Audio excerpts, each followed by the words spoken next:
Buccaneers seemed defeated just watching the Rams file out of the door. It was the first glimpse of what was ahead for John McKay that season. The coach agreed to wear a microphone that night. The result was vintage McKay, equal parts anger and humor. Don't hit him. Don't hit him. Come on, let's hit some leather. Boy, geez. Gentlemen, we can't stop a pass or a run. Otherwise, we're in great shape. There are a hell of a lot of careers going to end Monday. Yeah, let's play everybody. Hell, we're just hard. We're not proving one thing here. We've proved we can't play. Now let's just play some guys. Huh? Hey, Matt, why in the hell don't you run with the football? There's another damn chicken we got out here. So that's what I say. We got so many cooks and no salad. Yeah, I would figure that you would stagger around. What's wrong with playing Mon in the game? He tackles. He's only got one chance to make his football team, and he acts like he's got it made. He ain't got nothing made. The biggest thing I remember was the sideline issue. That coach always wanted the guys back from the sideline. You can't be on the sideline. You got to be back, and the guys were never back. Back up, fellas, back up, please, so we can see. Is there any way that we can get these people to sit down? He was screaming, you know, who's in charge of the sideline? And of course, nobody wanted to be in charge of the sideline.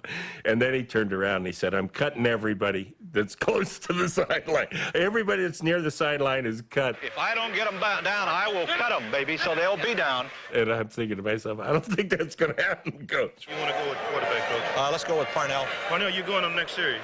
Late in the game, it appeared the Bucs had scored their first ever touchdown on a run by backup quarterback Parnell Dickinson. I recall the touchdown being called back because I think somebody was holding on the play. But those type of things happened all year long. I mean, at every game there was something that would go wrong. It was a broken play. It was a scramble play. And he was very, very upset with the execution of the offense in that game. Bunch of UCLA rejects beating him. I always felt that was so hard for him to return to a place where he had had so much success, and to walk in there and know that it wasn't going to turn out the way he wanted it to. That had to be hard. Gentlemen, I would hope the hell we could play more aggressive football. I have never seen a team tackle this poorly in football in my whole life. 27 years of coaching, that's the worst exhibition of tackling. Coach, what do you think of your professional debut? What's it like in the professional ranks? Anything special? Well, we didn't block him, but we made up for it by not tackling. Number 53 is Larry Ball. 25 years ago, he was a linebacker for the Bucs. Today, he coaches badminton at Croft High School in Cooper City, Florida. The short serve. Your short serve is to make them pop it up. Now, we haven't confirmed this, but we feel pretty confident in saying Larry is the first football player to go from the shuttle run to the shuttlecock. One thing we do know is he's the only NFL player to experience the high of an undefeated season and the low of a winless season.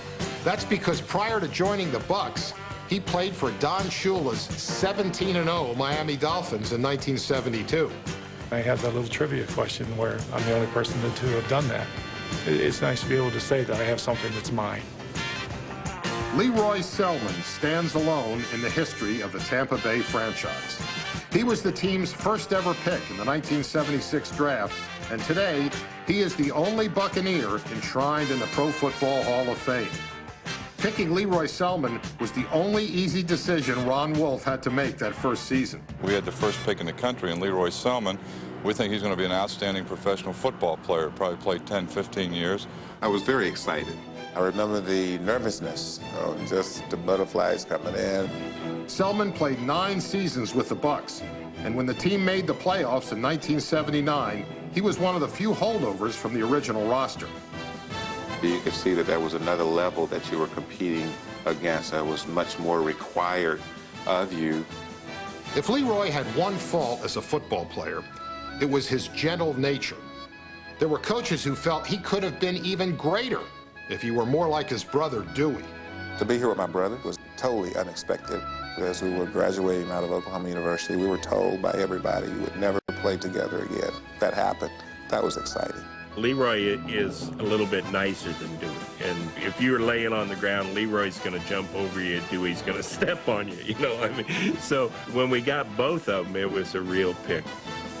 He was our one star that we had at the time was Leroy. And if he had played on a major market team, every household would have talked about him, but he became an All-Pro and a Hall of Famer anyway, so that tells you how strong he was. It's been said that it would be very hard for me to get into the National Football League Hall of Fame for a lot of reasons. He said you have not participated in a Super Bowl, you've not been on a championship team, and all those things are true. I'm so appreciative of someone in Tampa Bay who always put a sign in the corner of the end zone that says Leroy Selmon for the Hall of Fame. I don't know who that was, but that is very special. Shows you kind of people that live in the Tampa Bay area. Film Session is brought to you by Under Armour. Click, clack. I think you hear us coming. And by Geico. You too could save on car insurance. Call 1-800-947-AUTO. The last sound you hear before you step on the field. Click, clack.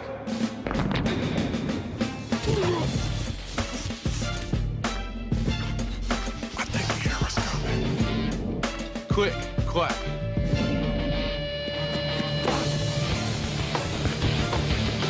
Click, clack. Click, clack. I think the era's coming.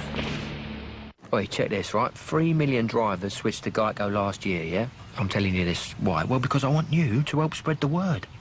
Bloke hears that number, he's quite impressed. He's like, 3 million? That's a lot of people. Why wasn't I invited? Then you're like, of course you're invited. So he stops by geico.com and he gets his free rate quote. OK, sure, all right, it's not a real party. It's a website, but at least now the fella's done his homework. Geico. 15 minutes could save you 15% or more on car insurance.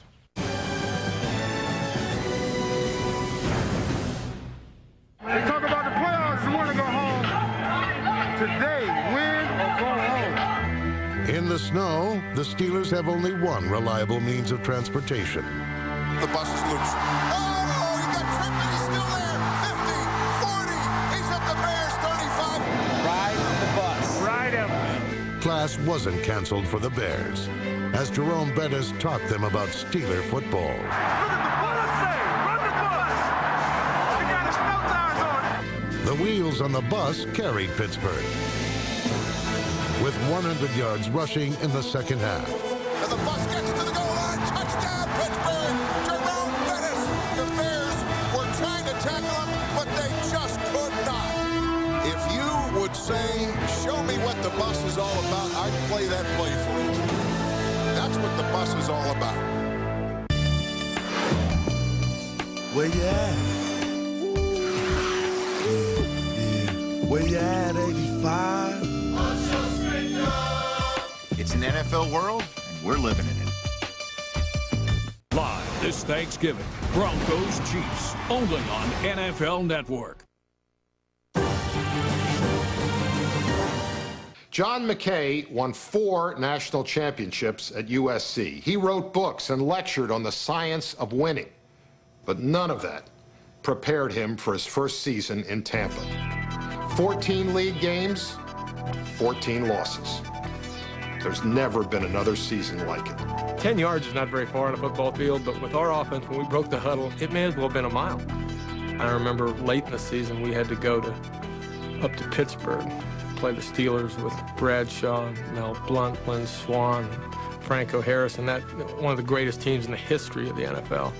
I don't think I've ever gone on a field feeling less confident in that we would somehow get a win.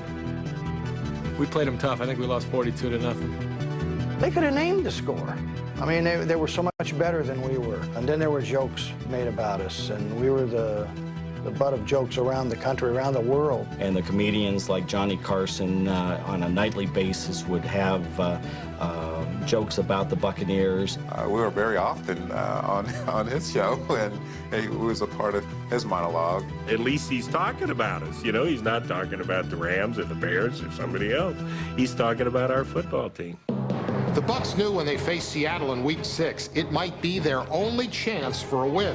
You see, the Seahawks were also a first-year team, and both clubs were 0-5 when they met in what the press called the Expansion Bowl. This was kind of the measuring stick. We both came in at the same time. We're, let's see where we are. How are we compared to them? I thought, personally, that we match up well against this team, and I think this is going to be our first win. I mean, you really go in there with this attitude, we're going to win the game. Confident, we're going to win the game. The game went back and forth. Neither team was really good enough to win, but the Bucs were just bad enough to lose. I think of all the losses we took, that was the hardest. It was horrible. The guys were totally depressed. I think it was probably the lowest point of the year. I can remember crying after that game, and it's just like, I can't believe it. I can't believe we didn't win this game.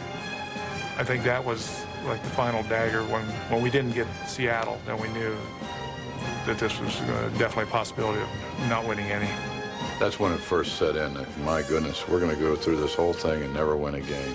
What a disgrace that is. Toward the end of that year, you were beginning to kind of wonder, well, the odds got to be in our favor to win a game. Just purely on odds, for the sake of odds. We should win one game here, but it didn't happen. The year 2001 marks the silver anniversary of the Tampa Bay Buccaneers. But there are no ceremonies planned to honor that 76 team. No reunions, no parades. It may just be that this film is the only recognition they receive. I'm kind of sad that they're not going to honor the team. I think what the team went through together, with that losing season is unique in the annals of pro football and probably all sport. Most of us knew we weren't on the way to the Hall of Fame, and that when and if the team got to be really good, most of us probably wouldn't be around anymore. It was a very close-knit group for that reason. Even though they weren't the greatest memories in the world, they are memories, and a lot of good things came out of that. A lot of the things that happened to us made us better people for it. Of course, we would love to have been undefeated rather than winless, but we had some great times, and I made some great friends along the way, and we built something that was really good. Just for the record, the Bucs didn't win a regular season game until December of their second season. Their losing streak had reached 26 games by then. They finally beat the Saints in New Orleans, and when they flew home, there were 5,000 fans waiting at the airport to greet them.